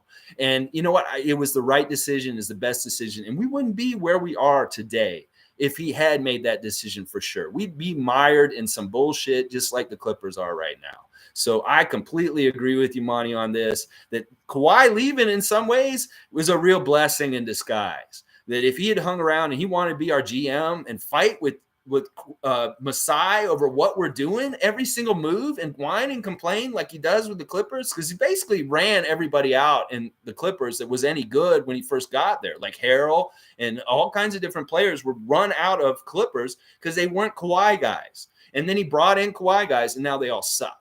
So, yeah, we really did dodge a bullet. That is a great way of describing it. Tom Duke, sipping some tea by the window. Yeah. When you're thinking about Brooklyn, when you think about the Lakers, just get a nice tea brewed in the kitchen and get a nice, your favorite mug or your cup, and just slow and sure, and just hear the birds chirping in the nice, sunny, beautiful day in Toronto, and sit by the window, and you're Kermit, baby. You're just You're just loving what's happening with the Nets and the Lakers. Oh my gosh, so good. Mike Python's saying, yeah, we're a bunch of tea sippers over here. We sure are. Pass me the crumpets. Kind sir, could you please pass me the crumpets? Yes. And the emoticons are on fire, Tom. Thank you for the emoticons. I love it. They're brightening the day with the tea and the sunshine. JT416, baby. Yeah. Welcome, bro.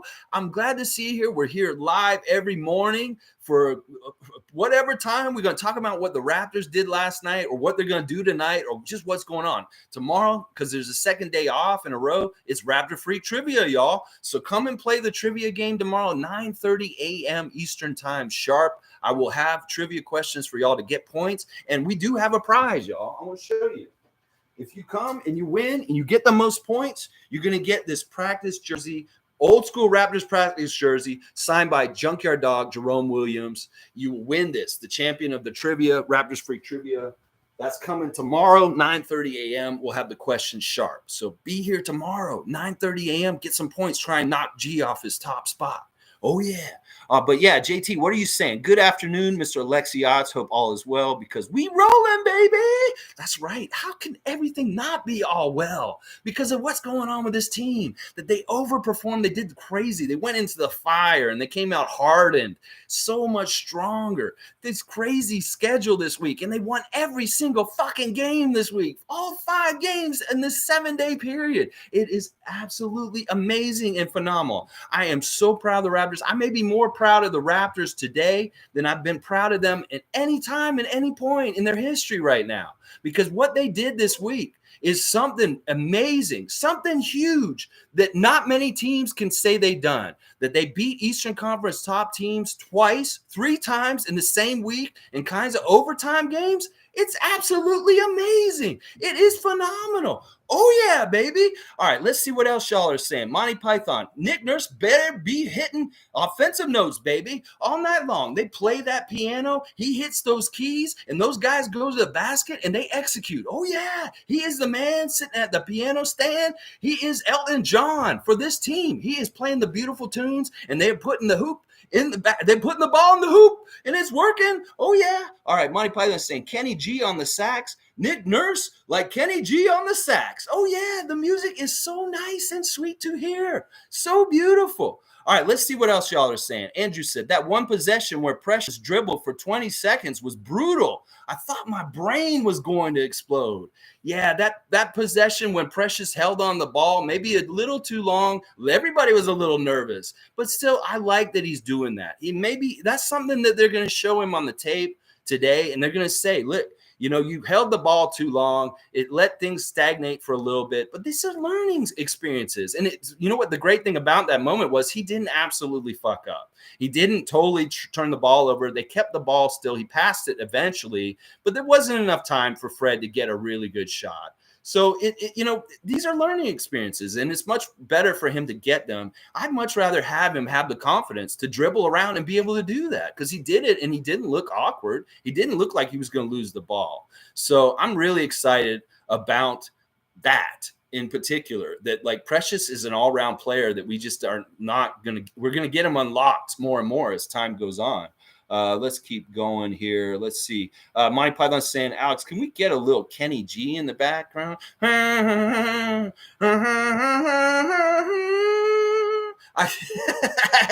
can do impressions. I'll do impressions. I'll try and do Kenny G playing his saxophone.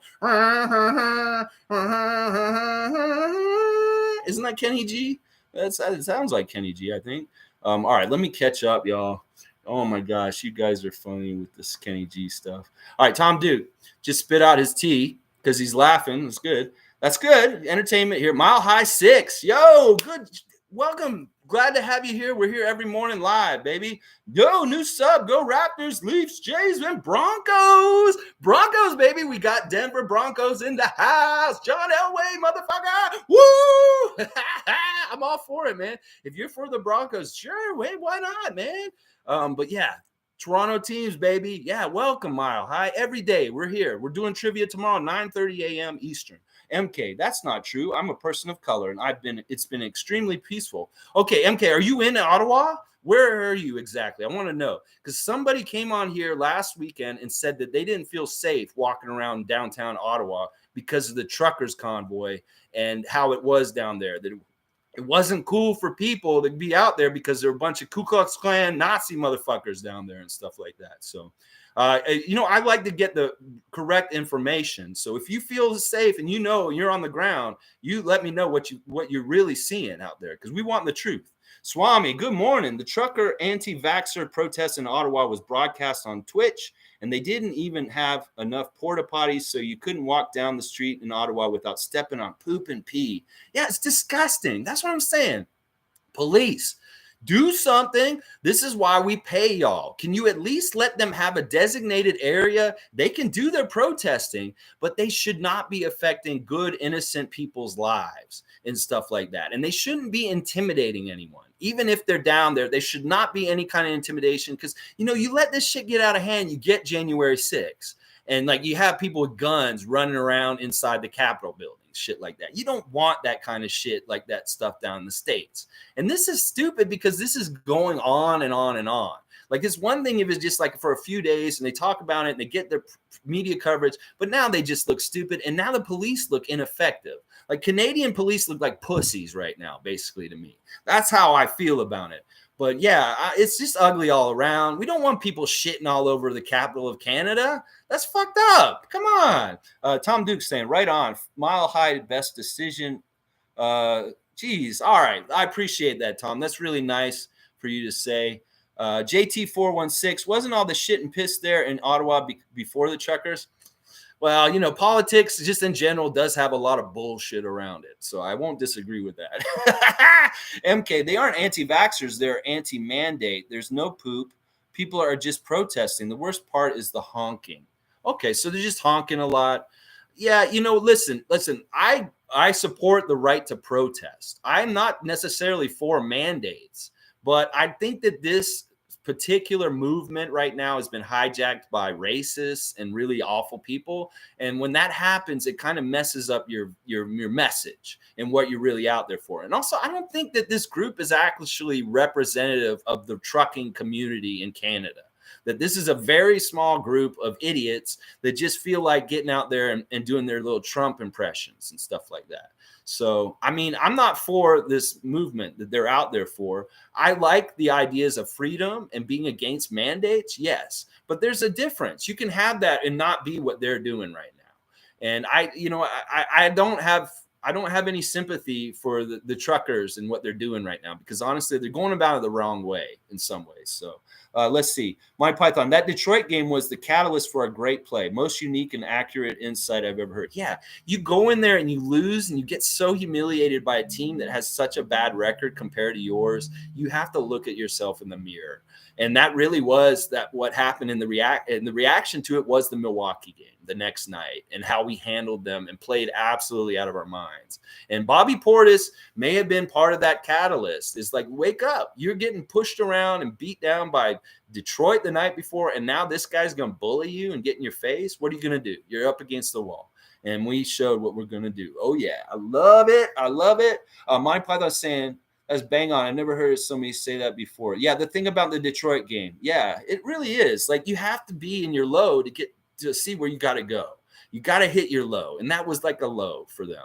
It really was. Mile High 6. The Toronto Raptors have to address their bench more than they need a center. Yeah, I think you're right, because we have enough collective guys with our length. We're really making up for it. And really, last year going in, I was like, well, we only have Precious and Kem and Chris kind of at center. That's really bad going into the season. Not realizing how much Scotty would take a part in this whole workload with the center stuff, because he really is our starting center. I keep saying it. I know I keep beating it over the head, but the announcers and the media need to start saying it also. That Scotty Barnes is a starting center for the Raptors, and then he's also our backup point guard.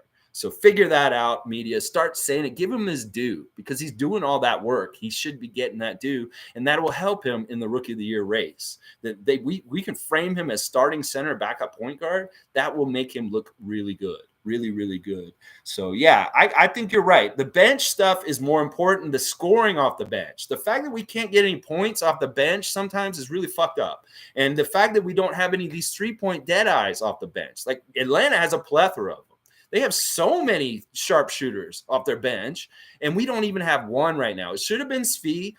Maybe it would have been Malachi, but they're ineffective. So we need to get somebody that will come in and is proven.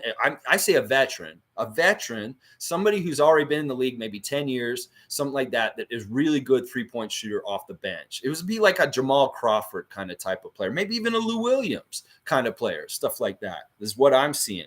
JT40416. I wish we could have somehow kept DJ Wilson. He fits so beautifully in our system. I agree. He looked really smooth with us. He was the tallest player on our team when he was here, which is crazy. But listen, he's somebody who's on our radar. And when things open up near the end of the season with like roster spots for the playoffs and different things like that, it could be that he reappears and shows up and joins our team again. So don't worry about that. It could happen. If it's going to happen, it'll happen at the right time. It'll be near the end of the season.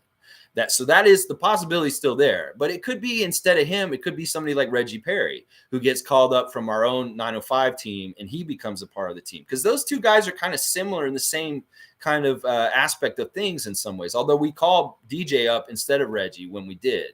But Reggie's now with the Pacers right now. He just got called up to do a 10-day contract for the Pacers right now. So Reggie Perry's playing for them right now. And the 905 are playing today, y'all. If y'all are still starved and want more Raptors basketball after getting so much this week, 2 o'clock this afternoon. They're playing in less than 2 hours.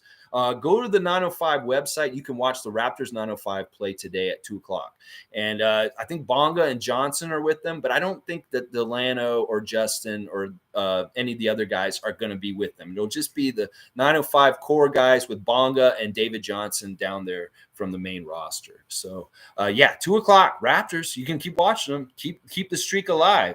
Let's keep going. Yeah, DJ, we'll see. He might show back up, JT. We'll see. I wouldn't be surprised if we see him show up somewhere near the end of the season. M. Jones, good morning. We're here every morning live. I hope you'll join us again. Pert is off bounds with what I heard. It was quoted that he's one of Pop. Okay, Pirtle is off bounds from what I heard. It was quoted that he's one of Pop's favorite players on the team. He really is. Like he's a Popovich kind of guy. In fact, when we made that trade for Kawhi, Pirtle was a big part of why they did it, because Popovich really wanted Pirtle. And he's really developed him and made him a really super player. But this is the thing. San Antonio is in a weird place right now. And even if Pirtle is one of his darlings and stuff like that, that doesn't mean that Popovich won't make a deal that helps his team and move him still. Because they've been known to do that kind of stuff, San Antonio. And they really are in kind of a weird rebuild. Like, especially since DeMar left in the offseason last year. They were kind of not a playoff team, but almost a playoff team. And it was kind of weird what their status was last year. But this year, without DeMar and their record and the way they are, they're in a rebuild. And it may be that they want to look at how they restructure this team. I think you're right that he is a favorite and that they do probably want to hold on to him. But if there's any kind of chance that he could get moved, I hope it's to us. And that Popovich will do a solid for Pirtle and also a solid for us and make it happen somehow, some way. And it could happen. It's in the realm of possibility, but you may be right that he is untradeable just because Popovich holds him in such high esteem. And I think you might be right, and unfortunately. But like I said, we're not going to try and force anything if it doesn't happen. So we'll see. You don't have to make a move this season. You don't. We just don't have to. We don't do it every year. We don't make a Marc Gasol trade every year. It's just when it makes sense and when it's supposed to be the right time. I really like Pirtle coming back here. And he'd love to come back here. You don't think Jakob Pirtle would be ecstatic to rejoin Pascal Siakam and the team that's here right now and the way they're playing and add his skill and his talent on top of it to what he's doing? It's going to be fantastic. We need the center stuff. Pirtle does it well. The rim protection and the rebounding just itself. 4 trade speculations. Head on over to Raptor Digest. Exactly. JT just called it right here. Go talk to Riker and the kid, and they'll talk all about all that stuff all you want. We're not going to do that too much here. I mean, I'll entertain the comment, but I don't really know how to talk about it. It's like, yeah, this could happen, but What's the point? Like, let's talk about what is happening instead of what could happen and stuff like that. I love that comment, JT. And you really did hit the nail on the head, the difference between what I'm trying to do here and what many other Raptors content people are trying to do. They're just trying to make up shit and just have stuff to talk about.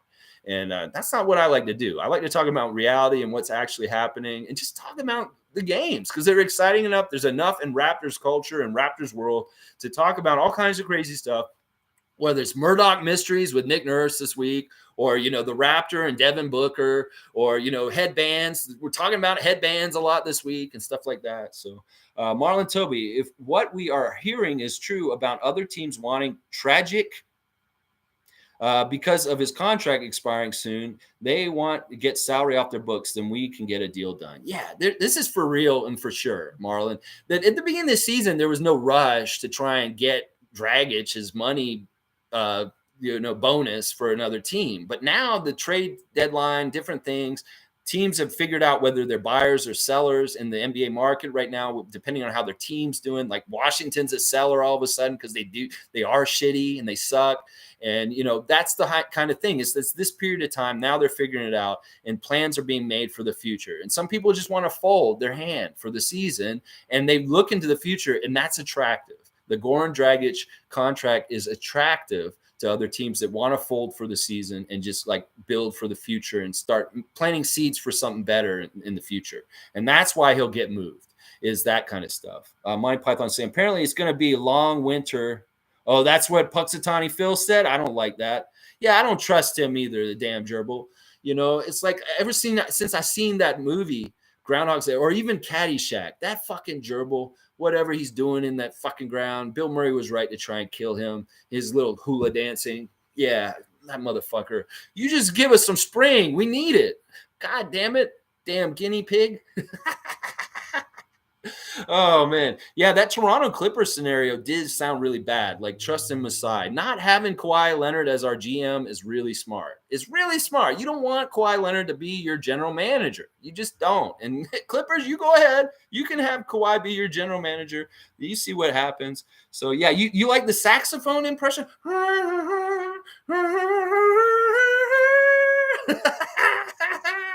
Oh, man, this is like smooth listening today. We're sipping tea by the window. We're listening to Kenny G. Life is good in the Raptors land. Oh, yeah, it is. Oh, man.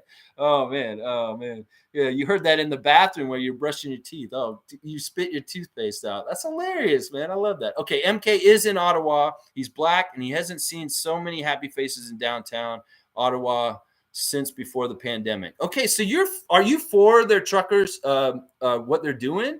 I mean, I won't disrespect you for that. Like, if you believe in what they're doing and this is how you feel about what's happening, well, I can't go against your on the scene reporting and what you're dealing with there. So, there is a lot of like muddying in the media and different things and different messages. It's just that I know for a fact that there are racists involved in this stuff and that there are Nazis and people that are just ugly.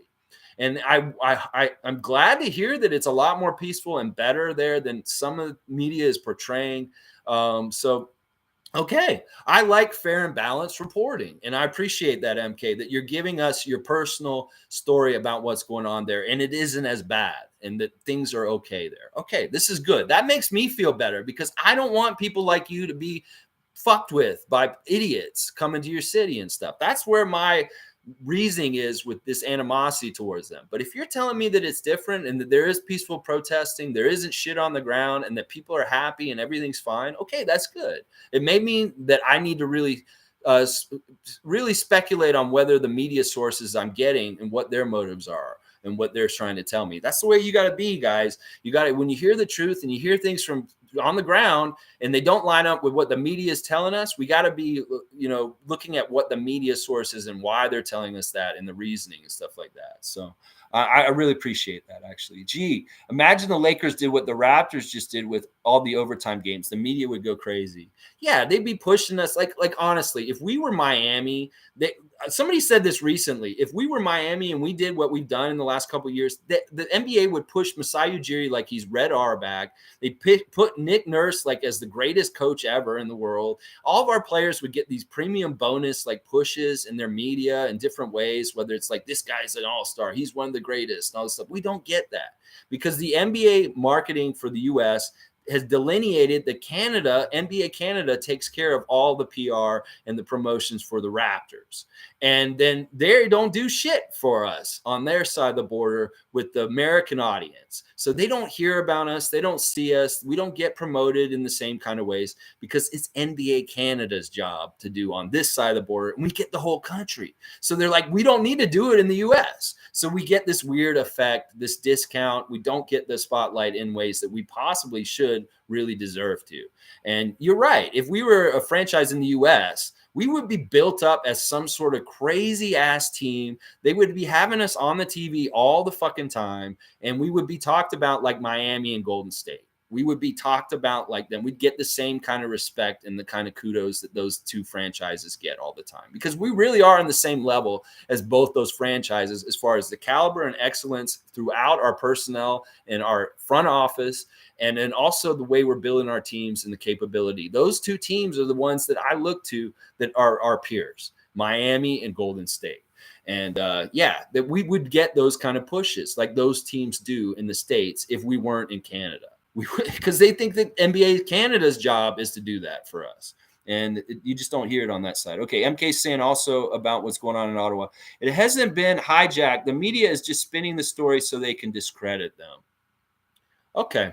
All right. Well, listen, I'm going to, if I look at any more news about this situation today, I'm going to look at it in a really speculative way of reasoning for why people are saying certain things and what's actually going on. And maybe I'll actually go find a live stream and see some stuff that's actually on the ground with images and stuff to really say. I haven't paid much attention to it, but because it's here in Toronto today, I'm a little more pissed off just because I saw the pictures of all the trucks down at Queen's Park and the stuff that's been going on. And see, you also got to realize, MK, that during this pandemic, we've had a lot of people protesting down near Queen's Park that have been awful people, like people that aren't even from downtown. They're white people from the suburbs that are coming down to Queen's Park and just being Trumpy kind of people. Like they're very Trump kind of people. And they've been disruptive to downtown and they've been very ugly and kind of like enticing to try and fight people. So we've had that kind of element here on the ground for sure, because I've seen it personally. And that's why maybe I'm transferring more of what I've seen from that kind of entity in the last year or so here, not the trucker movement, but just a freedom rally movement kind of people, and transferring it to what's going on with this thing right now. So I should be fair and separate them. So let's see. Amani's saying, give up the goods, San Ann, or prepare to pay the consequences. It's the family. Masai said, give him an offer he can't refuse. Oh, yeah. Yes, I got him too. Like I showed y'all ET the other day. I want to show y'all that I got Vito Corleone, the Godfather, in Funko form too. Those are like two of my favorite Funkos right there. Let's see. Tom Duke saying, I enjoy all Raptors content, but also do not consider trade speculation crap in that. So agree. It's a waste there. It's just, we could, woulda, coulda, shoulda all day long. We could talk about it, but let's just talk about reality. Let's talk about what's actually here. This is how I do.